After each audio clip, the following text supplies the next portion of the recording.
Okey, sambil-sambil diorang pakiskan kita punya kodi ni. Apa pun hashtag Pakcik Kodi, mana-mana pun jadi Pakcik nak buatlah. Semua tema ni hari ni adalah tema kakis, ya. Semua kita siapkan. Ramai orang cakap Pakcik cili besar ke? Tak ada lah, kecil macam ni je, tapi kita besarkan.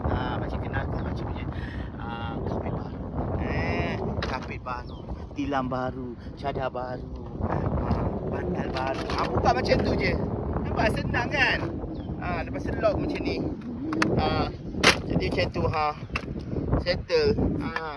Masukkan. Kita lock macam ni. So, sementara diorang buat tu, tak adalah kita melangok macam ni kan? Jadi, lock. Dapat dah dua. Okey. So, apa-apa pun Pakcik nak tunjuk bantal baru. Bantal ni kemas tau. Bukan satu, tapi dua. Sebab kita ada tilam baru. Okey. So kita ada jumlah tilam ada 6. Bantal 6 sebab ada 6 orang pada hari ni. Kita berkemping di Mayang Sari sebenarnya AACM 2.0 di Port Dickson. Apa-apa pun Pakcik Kodi, mana-mana pun jadi.